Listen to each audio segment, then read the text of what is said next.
दुनिया असत्य है। हम लोग को कहने का है कि अगर ब्रह्म सत्य है तो दुनिया असत्य कैसा होगा। वेदांत सूत्र में ये विषय में पहली चर्चा की है कि अथात ब्रह्म जिज्ञासा, ये जो मनुष्य जीवन है जानवर से क्या अंतर है। अंतर यही है, जो कुत्ता जो है केवल भोगता है और खाता है पीता है, बच्चा पैदा करता है और कुछ दिन बाद मर जाता है। आहार निद्रा भय मैथुन सामान्य में पशुवी नराना। मनुष्य और पशु में इस चार विषय में कोई फर्क नहीं। कुत्ता भी खाता है, मैं भी खाता हूं, और कुत्ता भी सो जाता है, मैं भी सो जाता हूं, और कुत्ता भी बच्चा पैदा करता है, स्त्री संभोग करता है, मैं भी करता हूं, और कुत्ता भी भयभीत होता है दुश्मन से और मैं भी भयभीत होता हूं। तो क्या फर्क है? फर्क इतना ही है कि मनुष्य समाज में ब्रह्म जिज्ञासा कर सकता, अर्थात ब्रह्म जिज्ञासा, जो भगवान क्या चीज है, दुनिया किस तरह से चल रहा है, इसका कोई मालिक है कि नहीं, कोई चलाने वाला है कि नहीं, ये सब विषय मनुष्य हृदय में ये सब प्रश्न उदय होता है। और कुत्ता जो है ये सब नहीं जानते, इतना ही फर्क है और कुछ फर्क नहीं। इसलिए शास्त्र में बताते हैं जस्यात्म बुद्धि कुनपेत धातु के सधि कलत्रादिशु भौम इज्जति तीर्थ बुद्धि सलिले न करहिति जनेषु अभिज्ञेषु सैव गोखर। आत्मबुद्धि, ये जो शरीर है, ये शरीर त्रिधातु कफ पित्त वायु, आयुर्वेद का अनुसार it is a combination of kapha pitta vayu. तो ये कफ पित्त वायु का एक संयोग है, इसको कोई समझता है आत्मा है, देहात्म बुद्धि, और उसी बेसिस पर, उसी आधार पर वो अपना काम करते हैं। तो उसको शास्त्र में बोलता है सैव गोखर। गो का अर्थ होता है गांव, गाय, और खर का अर्थ होता है गधा।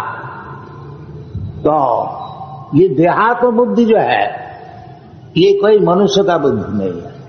मनुष्य का बुद्धि तभी खुलती है जब वो ब्रह्म जिज्ञासा करते हैं और समझते हैं कि मैं ये शरीर नहीं है, मैं ब्रह्म वस्तु, अहं ब्रह्मास्मि। ये मनुष्य जीवन। जब तक ये प्रश्न उदय नहीं होता है, जब तक ये ज्ञान नहीं होता है, तब तक वो पशु ही है। इसलिए मनुष्य समाज में शिक्षण देने के लिए व्यवहार है। कोई जगह में जाइए, सभ्य समाज में कोई धर्म का विचार है, क्योंकि धर्मे न हीना पशु भी समाना।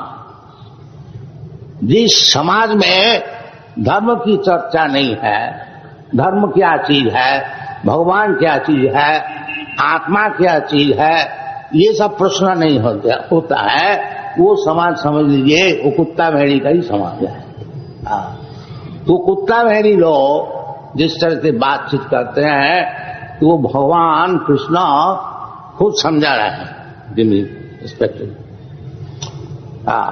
तो उसका क्या बोलना है, पहले ही कहते हैं असत्यम, ये जो दुनिया है ये असत्य है।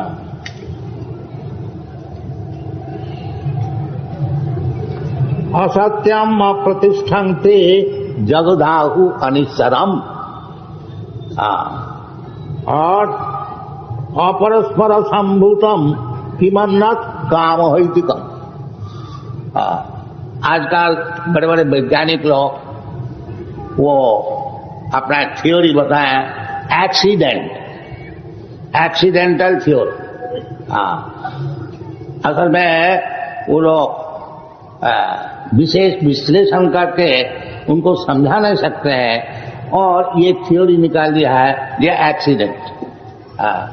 एक्सीडेंट से कोई काम नहीं होता।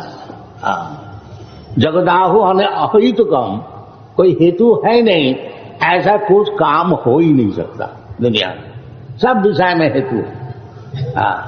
तो भगवान कहते हैं कृष्णा सु भगवान स्वयं। हमारा वैदिक शास्त्र में जो भगवान का विषय समझने के लिए जो प्रयत्न किया है उसमें यही कंक्लूजन दिया है। ब्रह्मा जी ब्रह्म संहिता, श्रीमद् भागवतम और वेदादि शास्त्र में यही स्वीकार जो विषय है कि कृष्णस्तु भगवान है। इस श्रीमद् भागवत में अनेक प्रकार जो भगवान का अवतार है उसको सब गुण और उसका कार्यक्रम सब एक लिस्ट दिया हुआ है और आखिरी में ये सिद्धांत क्या है, ये जो सब लिस्ट आपको बताया गया है, एते चांस कला पुंस, और इसके भीतर में जो नाम है कृष्ण, वो कृष्णस्तु भगवान स्वयं, वो स्वयं भगवान अवतार और अवतारी।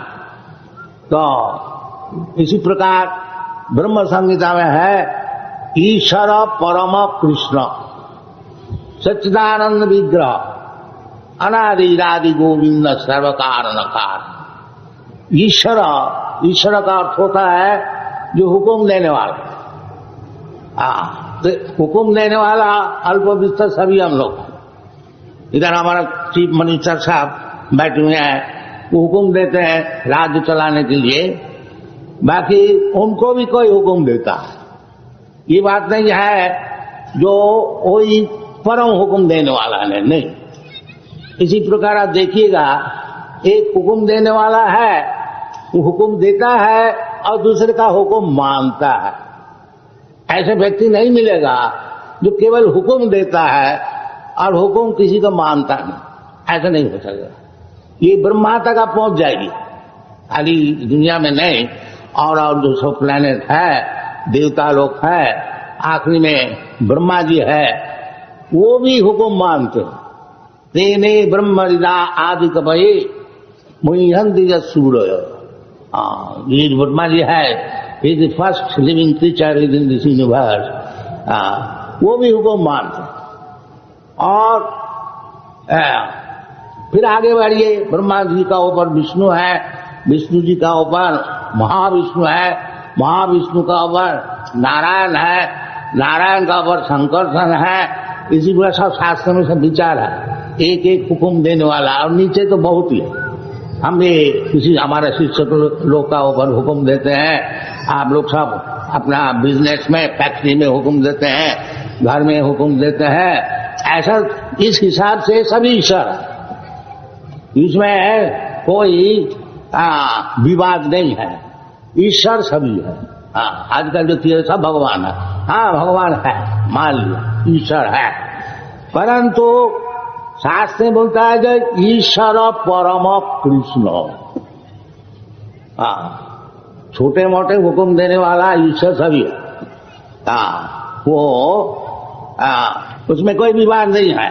परंतु परमेश्वर, परमेश्वर का अर्थ होता है जिसका ऊपर और कोई हुक्म देने वाला है, वो जो ईश्वर है वो कृष्ण। ईश्वर परम कृष्ण सच्चिदानंद विग्रह। और उसको विग्रह जो शरीर जो है वो सच्चिदानंद, शास्त्र से प्रमाण लेना चाहिए। सच्चित आनंद, उनको शरीर जो है ये हमारा ऐसे शरीर नहीं है। हमारा शरीर जो है ये सच्चिदानंद नहीं है। पहले बात है ये सच नहीं है, ये कुछ दिन टिकेगा, 20, 50, 100 ज्यादा से, इसलिए असत, सत नहीं है। और चित का अर्थ होता है ज्ञान। तो ज्ञानवान भी नहीं है, बहुत से चीजें हमको सीखना है, अभी तक सीख रहा हूं।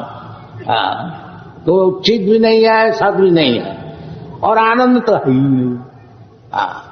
आनंद कैसे होगा?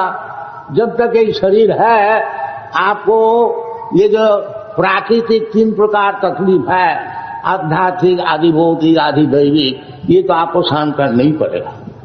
अब देखिए इधर थोड़ा सा पंखा हिला रहे हैं, क्यों? तो गर्मी है, सहन नहीं होता, ये आदि दैविक है। इसी प्रकार मन से, शरीर से जो दुख होता है उसका नाम आध्यात्मिक। दूसरे आदमी, दूसरे जानवर, दूसरे कीट पतंग सभी दूसरे को तकलीफ देता है, दूसरे को खा जाता है। ये जगत का नियम है, जीव जीवस्य जीवनम। तो उसका नाम है आदि भौतिक। और ऊपर वाला देवता लोग तकलीफ देता है, कभी अनावृष्टि हुई है, कभी भूमिकंप हो गया, कभी एपिडेमिक हो गया, इसमें कोई हमारा हाथ नहीं है। ये हर एक प्रकार के, जब तक ये शरीर है, ये 3 प्रकार के त्रिताप जंतन, उसको कहते हैं त्रिता, 3 प्रकार के जो ताप है, इसको आपको भोगना ही पड़ेगा। तो आनंद कहाँ है? ये जो शरीर है सद भी नहीं है, ज्ञानमय भी नहीं है, और आनंद नहीं है। और भगवान का शरीर क्या है? सच्चिदानंद विग्रह। इसलिए शास्त्र में जहां बताया गया है निराकार, निराकार अर्थ नहीं उनका आकार नहीं है, ये बात नहीं। आकार जरूर है, बाकी वो आकार ऐसी आकार नहीं। हमारा जैसा आकार है, आपका जैसा आकार है, वो आकार नहीं। विग्रह, विग्रह का अर्थ होता है मूर्तिमान।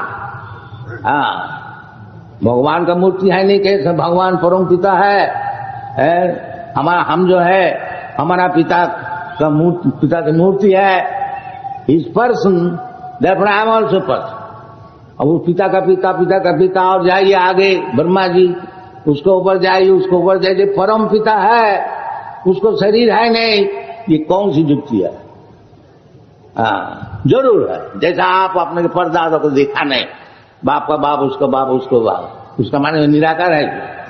कोई परदादा थे, उसको क्या निराकार आप कहेंगे? नहीं। जो भगवान वो निराकार नहीं है।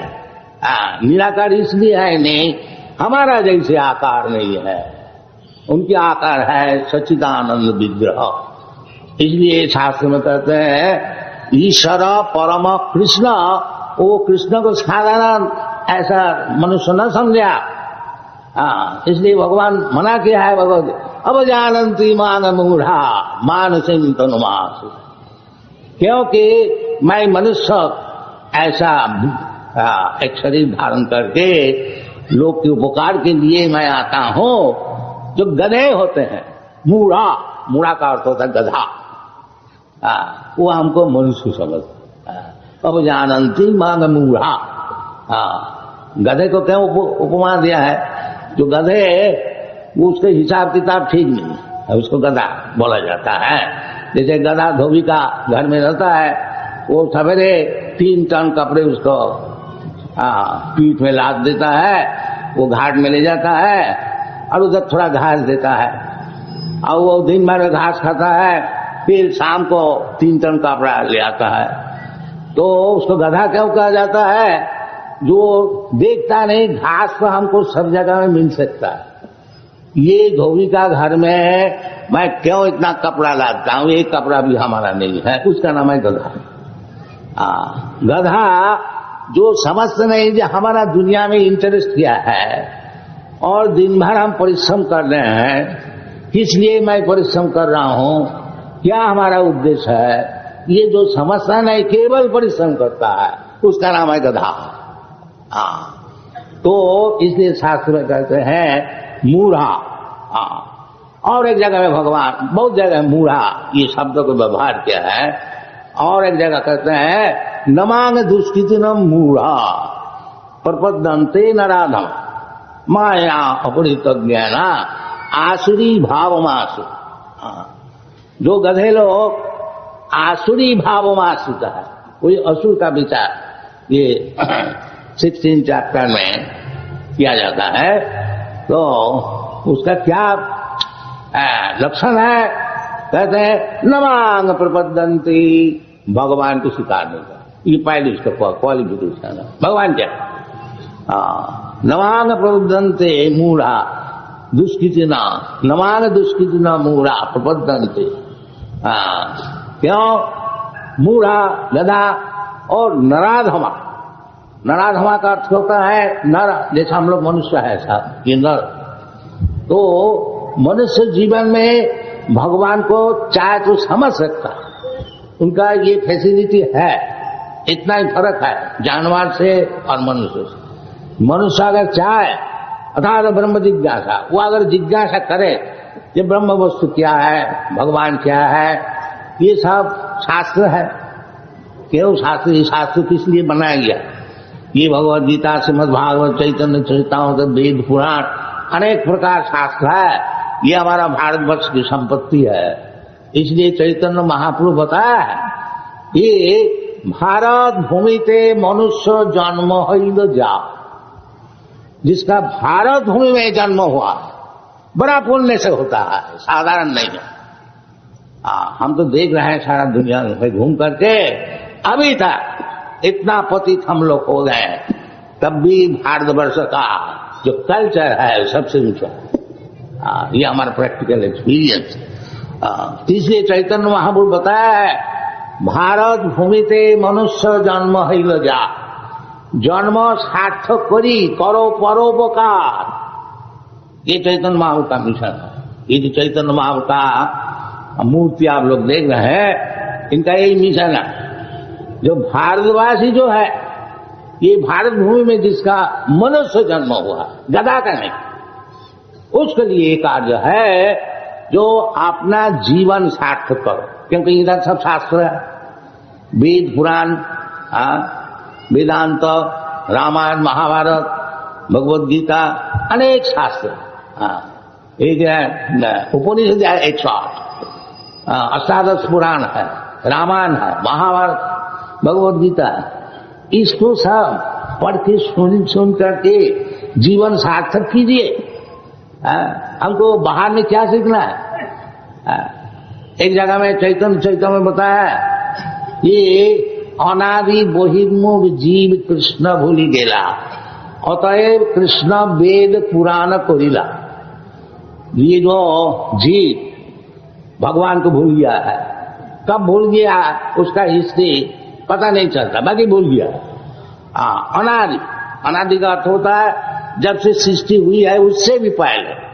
अनादि बहिर्मुख जीव कृष्ण भूली गया, भगवान को भूल गया, और भगवान को भूल गया, उसको याद देना चाहिए, उसको समझाना चाहिए। इसलिए अतएव कृष्ण वेद पुराण करेगा। तो चैतन्य महाप्रभु कहते हैं जो आपको भारतवर्ष में जन्म है, ये सब चीज से पढ़ करके सुन करके, पढ़ने भी नहीं होगा, सुनने से भी काम चलेगा। जैसे आप लोग सुन रहे हैं और हम लोग सुना रहे हैं, श्रवणम कीर्तनम विष्णु, ये भक्ति है। तो कुछ व्यक्ति तो श्रवण करते हैं और कुछ व्यक्ति बोलते हैं। तो बोलने वाला और सुनने वाला दोनों का फायदा।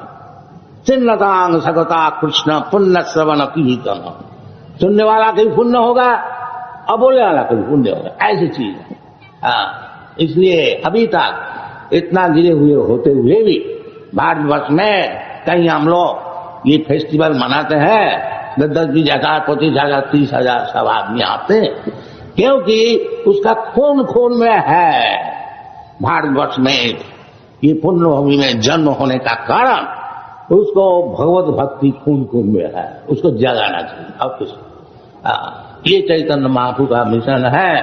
जब भारत भूमि ते मनुष्य जन्म हईल जा, तो सबके लिए ये नहीं है एक भक्ति वेदांत स्वामी बाहर जाके परोपकार कर। आप लोग सब जाइए, इसका कस्टमर बहुत है, सब आग्रह से ले। ये जो यूरोपियन अमेरिकन सब बालक लोग हमारा साथ घूम रहे हैं, इसको हम कुछ घूस नहीं दिया।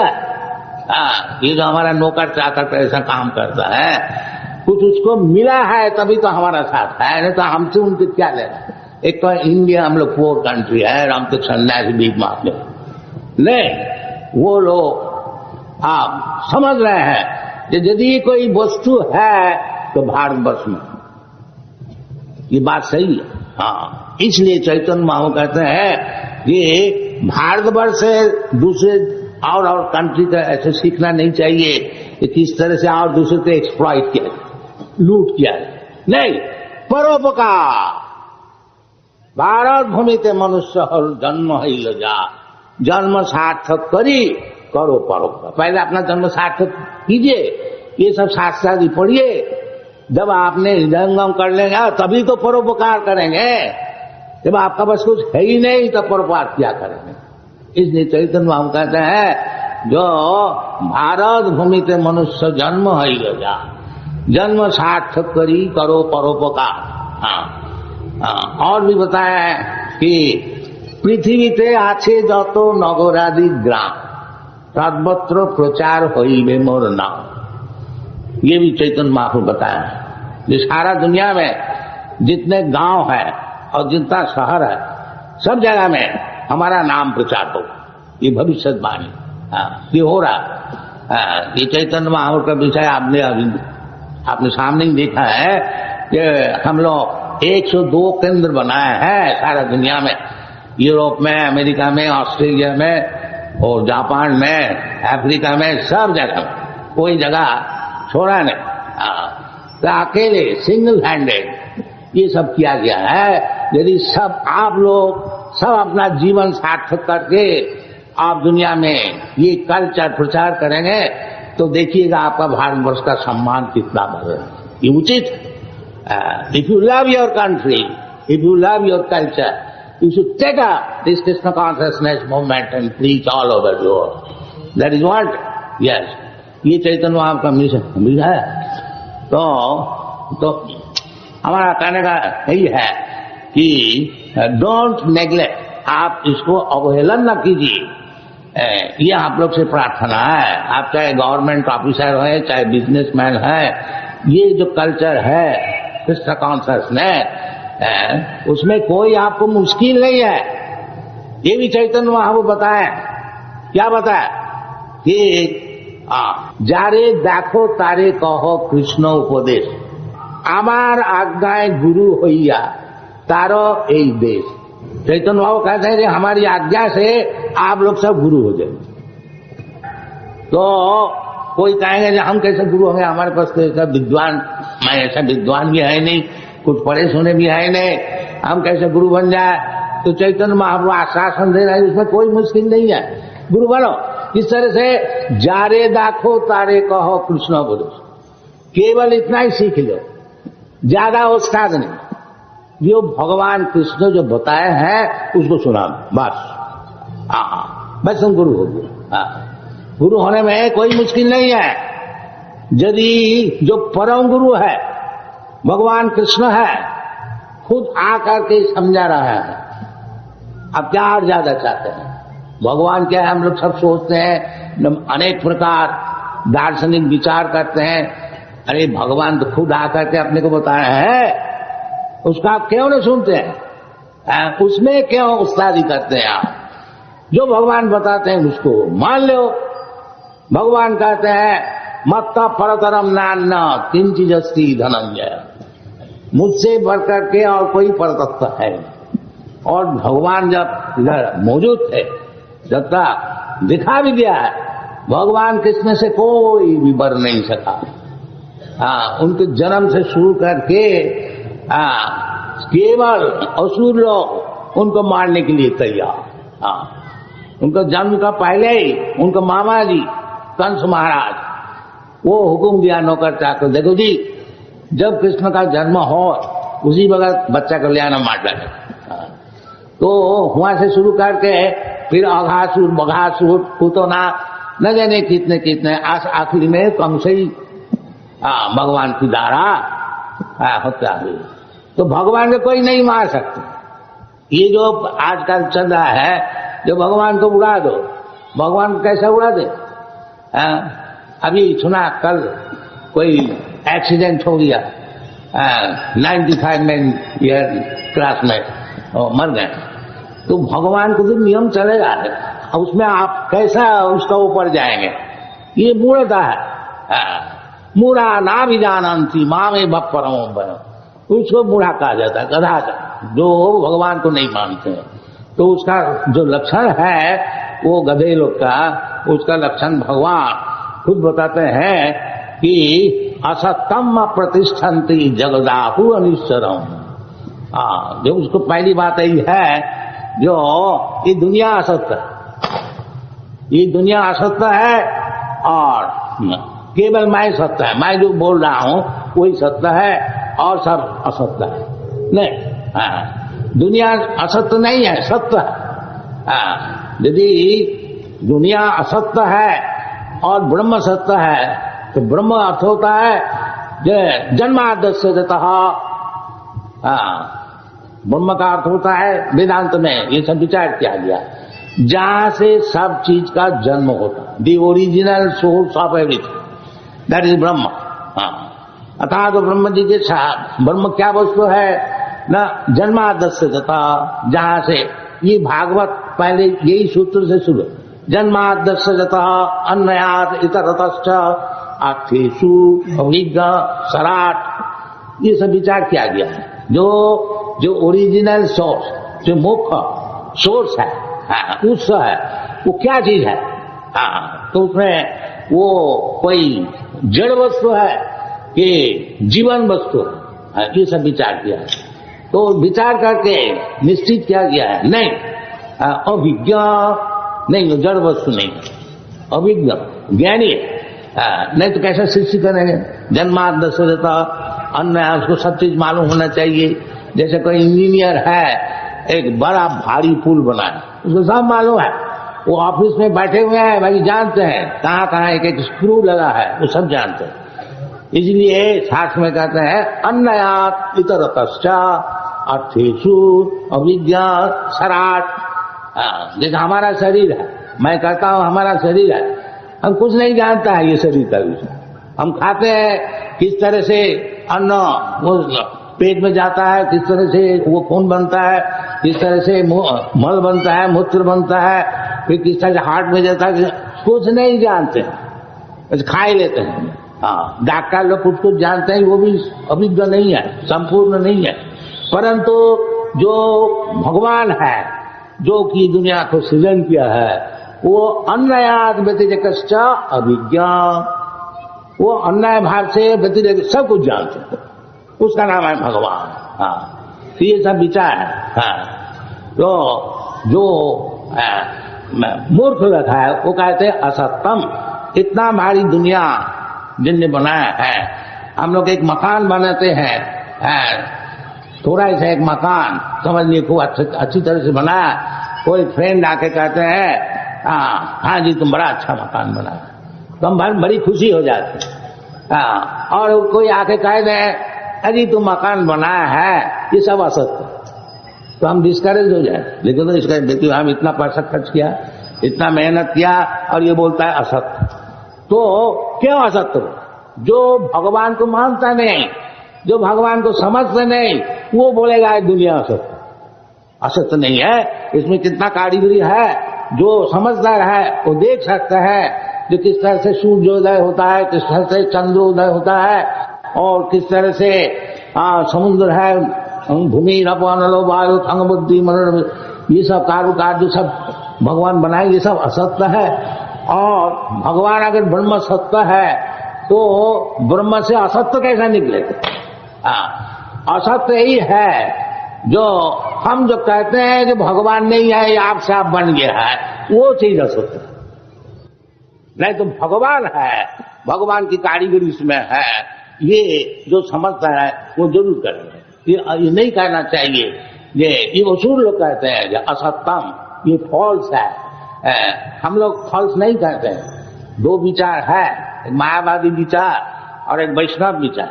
मायावादी लोग कहते हैं जो दुनिया ब्रह्म जगत असत्य, ब्रह्म सत्य जगत मिथ्या, नहीं मिथ्या नहीं। तो भगवान भी कहते हैं जो असत्यम कौन कहते हैं? वो असुर लोग कहते हैं। असत्यम ही भगवान खुद कहते हैं भूमि रप अनल वायु हंग मन बुद्धि वच।